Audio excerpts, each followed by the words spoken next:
Yang di belakang nggak lihat saya, tapi yang di atas lihat saya ya. Bapak Ibu yang terkasih, mari kita bersama-sama berdoa. Bapak bersyukur di tengah kesibukan, di tengah gemerlap dunia ini kami boleh duduk bersama merayakan Natal PKSI PGIS Kota Sukabumi. Satu kesempatan baik bagi kami untuk melihat betapa kasih Tuhan dinyatakan di dalam kehidupan kami.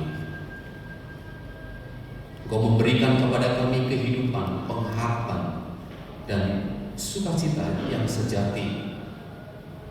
Engkau ada bagi kami dan Engkau merengkuh kehidupan kami di dalam dosa dan mengangkat kami sebagai anak-anak Allah dan memperkenankan kami memiliki kehidupan yang kekal di dalam Tuhan. Sejenak kami mau mendengar firman-Mu Tuhan. Biarlah kiranya apa yang kami dengar menjadi rema di dalam kehidupan kami. Biarlah kiranya juga Tuhan Kau sempurnakan setiap perkataan yang keluar dari mulut bibir hamba-Mu.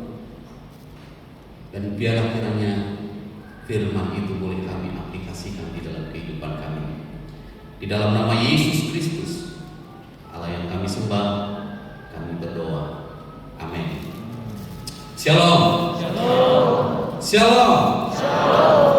Katanya masih 100 orang nih suaranya ya. Harusnya 1000 orang. Shalom. Shalom. Begitu kan, semangat ya.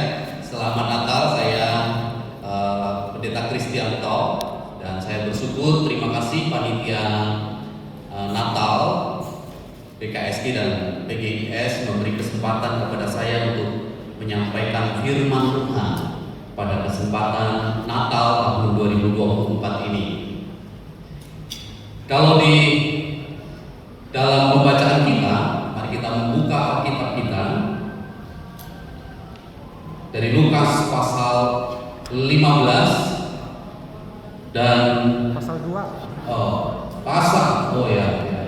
Lukas 2 ayat 15. Ini agak keburu-buru karena saya dikasih waktu 15 menit sama panitia. Jadi saya cepat-cepat ya.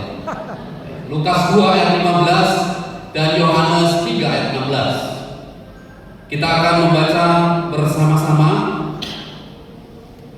Yang pertama kita baca Lukas pasal 2 ayat yang ke-15.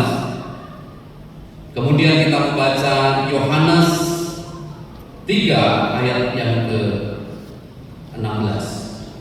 Mari kita bersama-sama membaca.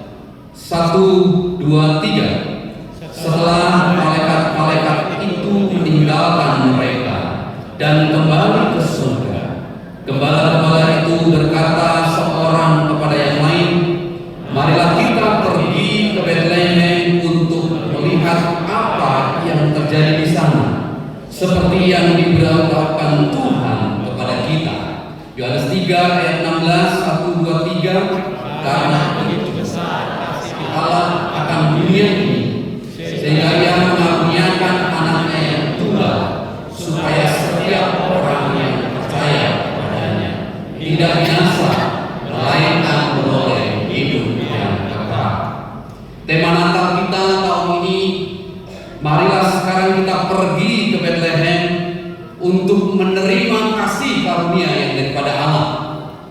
Ini yang bagian akhir ditambahkan oleh panitia PKSG sesuai permintaan pengkhotbah. Begitu Pak? Ya. Nah, ya. Kalau Natal nasional, marilah sekarang kita pergi ke Betlehem dan mereka akan merayakan Natal hari ini juga di jam 7 malam di GBK.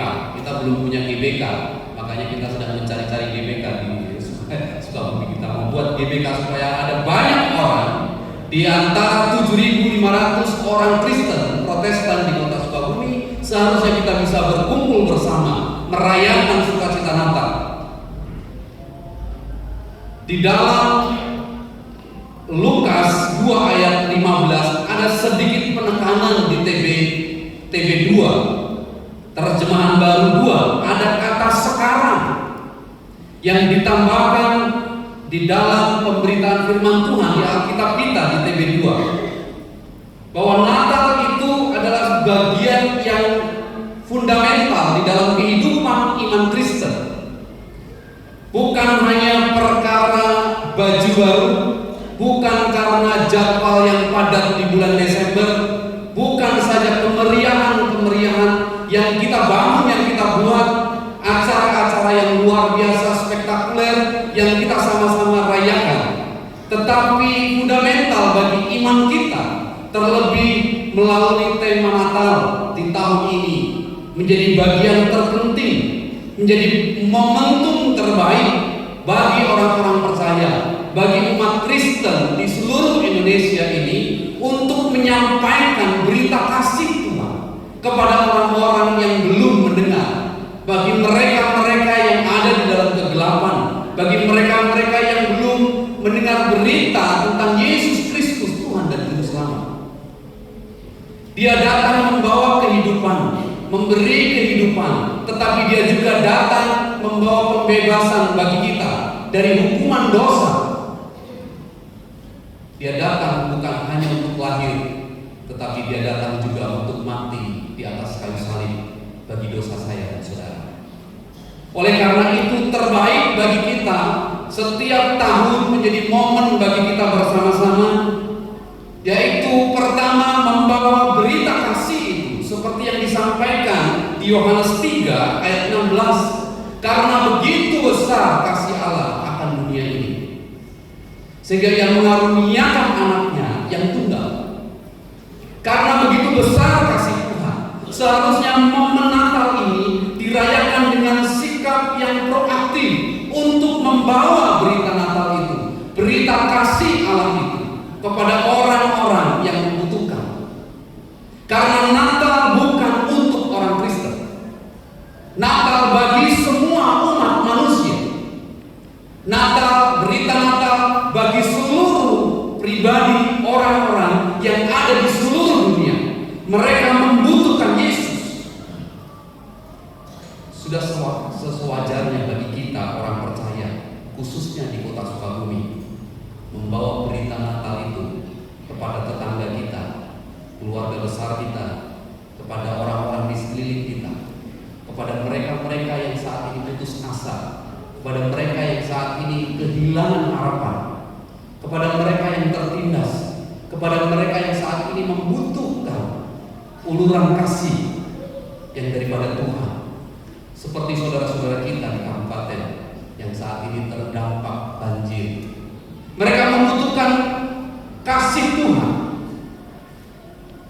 Setetes kasih lebih penting dibanding 1000 kata-kata yang kita bisa ucapkan setiap hari.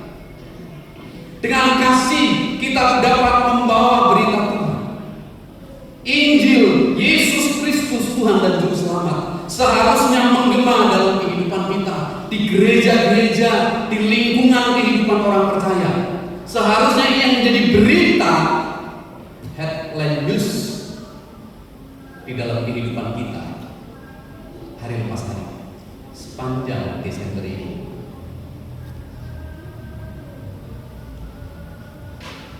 Bukan berita-berita hoax, bukan gosip, bukan hal-hal yang menyakitkan orang lain, tetapi berita kasih yang dari Tuhan, yaitu Yesus lahir untuk keselamatan umat manusia. Sekali lagi kita perhatikan Yohanes 3 ayat 16, karena begitu besar kasih Allah, begitu besar, bahkan kita sendiri tidak mampu menghitungnya, karena kebesaran kasih Tuhan itu cukup untuk manusia masa yang lalu, yang sekarang dan yang akan datang. Kasih Tuhan itu cukup untuk seluruh umat manusia sampai kedatangannya kembali ke dunia ini. Oleh karena itu, Bapak Ibu yang terkasih, ini momen terbaik membawa berita kasih Tuhan itu kepada orang-orang di sekeliling kita.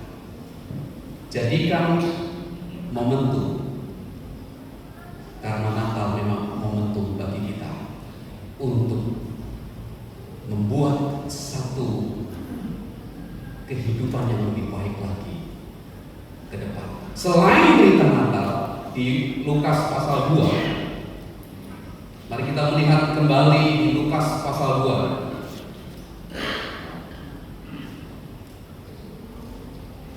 Saya ingin kita sama-sama memperhatikan ayat 10, 11, dan 15. Lalu kata malaikat itu kepada mereka, jangan takut, sebab sesungguhnya aku memberitakan kepadamu kesukaan besar untuk seluruh bangsa. Hari ini telah lahir bagimu juru selamat Yesus Kristus Tuhan di kota Daud. Ayat yang 15, setelah malaikat-malaikat itu meninggalkan mereka dan kembali ke surga, gembala-gembala itu berkata seorang kepada yang lain, marilah sekarang kita pergi ke Bethlehem untuk melihat apakah yang terjadi di sana, seperti yang diberitahukan Tuhan kepada kita. Natal bukan sesuatu program gereja, program tahunan gereja. Natal seharusnya menjadikan kita hidup lebih baik lagi, menjadi momentum bagi kita untuk mengambil keputusan-keputusan terbaik di dalam hidup kita, seperti yang dilakukan para gembala. Marilah sekarang kita pergi ke Bethlehem. Ada satu keputusan, dikatakan sekarang, untuk menyongsong kehidupan yang lebih baik, untuk menikmati kehidupan yang lebih baik. Karena Natal adalah jalan keluar terbaik dalam kehidupan kita. Dengan setiap persoalan-persoalan hidup yang kita sendiri tidak bisa menyelesaikan, persoalan terbesar kita adalah kita hidup di dalam dosa. Seharusnya bagian terpenting di Natal adalah bagian di mana kita melihat kembali sepanjang 2024 kita sudah menjalani kehidupan yang silih berganti, begitu banyak peristiwa-peristiwa, ada begitu banyak pengalaman-pengalaman kehidupan yang kita sudah jalani sepanjang 2024 ini. Ada kesedihan, ada kepahitan, ada sakit hati, ada kegetiran hidup, ada kegagalan, ada ketakutan, ada kekhawatiran yang menghiasi hidup 2024 ini. Sedemikian menakutkan terkadang, sehingga malaikat katakan jangan takut. Jangan takut. Katakan kanan kirinya jangan takut. Jangan tegang-tegang ya. Jangan takut. Karena apa? Seharusnya sekaranglah momentum kita. Sekaranglah masa kita memperbaiki kembali di dalam Tuhan, menata ulang kehidupan kita. Sekarang waktunya, momentum di mana Yesus lahir di dalam hati, pikiran kita.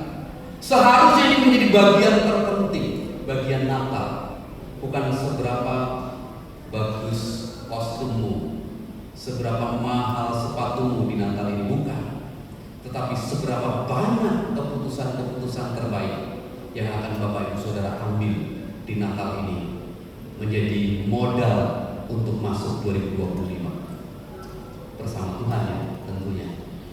Sehingga tidak ada ketakutan, tidak ada kekhawatiran untuk masuk ke tahun yang baru. Natal, berita kasih. Natal adalah momentum, dan Natal adalah untuk menjangkau, reach out, pergi keluar. Perhatikan di ayat yang ke-16 sampai ayat yang ke-18 di Lukas 2. Lalu mereka cepat-cepat berangkat dan menjumpai Maria dan Yusuf dan bayi itu yang sedang berbaring di dalam palungan. Dan ketika mereka melihatnya, mereka memberitahukan apa yang telah dikatakan kepada mereka tentang anak itu. Dan semua orang yang mendengarnya heran tentang apa yang dikatakan gembala-gembala itu kepada mereka. Gembala-gembala identik dengan diskriminasi masyarakat kedua. Tidak ada kesempatan yang terbaik yang bisa dimiliki oleh gembala pada saat itu untuk hidup di masyarakat pada umumnya. Mereka tinggal jauh dari komunitas mereka. Mereka jauh dari hingar-bingar. Yang mereka dengar hanya raungan harimau. Ada begitu banyak mungkin binatang-binatang malang, binatang-binatang yang menakutkan seperti ular, serigala, yang itu mengancam kehidupan mereka. Tetapi hari itu mereka mendapatkan berita yang menyenangkan hati mereka. Mereka mendapatkan anugerah yang besar. Mereka mendapatkan pengharapan terbaik dalam kehidupan mereka. Setelah sekian ratus tahun Albion, kelompok pertama yang dijumpai Tuhan untuk memberitakan kelahiran Yesus Kristus adalah gembala. Sepanjang tahun ini, seberapa sering Tuhan menyapa Bapak Ibu Saudara? Seberapa banyak Bapak Ibu Saudara mendengar suara Tuhan? Seberapa sering Bapak Ibu Saudara menikmati waktu bersama Tuhan? Ada begitu banyak di antara kita yang selalu terobsesi dengan dunia ini. Kita seringkali terobsesi dengan kemegahan, kemewahan, kehebatan dunia ini. Tidak sedikit orang yang merelakan hidupnya, meninggalkan keluarganya, meninggalkan imannya hanya untuk mengejar, terobsesi kehidupan dunia ini. Tetapi gembala ini pergi dan mengejar, terobsesi dengan kerajaan surga, terobsesi dengan kemegahan yang luar biasa dari Allah yang agung yang lahir ke dunia ini. Dan berita itu bukan saja dinikmati sendiri, tetapi dia menyampaikan kepada orang lain. Dia menyampaikan kepada orang-orang yang ditemui, yang pertama kepada Maria dan Yusuf. Dan saya yakin ketika mereka pergi meninggalkan dengan penuh sukacita, mereka memiliki obsesi tersendiri tentang kerajaan surga. Jangan sembunyikan Natal. Jangan tutupi Natal. Biarkan orang-orang di luar sana melihat Bapak Ibu Saudara merayakan Natal. Saya bersyukur proses Natal kita di Kota Sukabumi aman. Meski di Cirebon, Banten, FKUB menutup gereja. Tetapi ini waktunya untuk terang Tuhan, terang Natal itu bercahaya di dalam kehidupan kita. Supaya kita terobsesi tentang kerajaan surga, bukan terobsesi kehidupan dunia ini. Supaya terpancar dalam kehidupan kita adalah Kristus yang mereka lihat di dalam hidup kita. Bukan diri kita, bukan kemewahan dunia ini, tapi Kristuslah yang harus terpancar di Natal ini. Jangan sembunyikan Natal di gereja, jangan sembunyikan Natal di kantong kita, di rumah, tetapi bawa berita Natal itu untuk menerangi kehidupan di sekitar kita, menjadi berkat bagi sesama. Jangan egois, jangan halang-halangi orang datang merayakan Natal bersama. Sambut mereka, ajak mereka bahwa mereka berjumpa dengan Kristus. Bapak Ibu yang terkasih di dalam Yesus Kristus, di sekitar kita, saya tadi katakan tetangga kita Kabupaten Sukabumi sedang membutuhkan kasih Tuhan. Mereka, kita tahu, mereka menolak kekristenan, tetapi saya yakin mereka tidak menolak Kristus. Mereka melihat kehidupan Bapak Ibu Saudara yang membawa berita kepada orang-orang di sekitar. Jangan sembunyikan identitas, jangan malu berkata aku Kristen. Jangan malu katakan haleluya, puji Tuhan, Tuhan Sampaikan berita itu. Sampaikan terlebih Tuhan Yesus, Juru Selamat dunia. Dan biarlah kiranya Natal tahun ini menjadi penting bagi kita, karena ada berita kasih yang dari Yesus Kristus, menjadi momentum bagi kita untuk memperbaiki kehidupan dan untuk menjangkau orang-orang di sekeliling kita. Immanuel, Tuhan beserta kita. Mari berdoa. Tuhan Yesus yang baik, kami bersyukur untuk setiap rahmat kasih Tuhan, untuk setiap berita Natal yang kami dengar.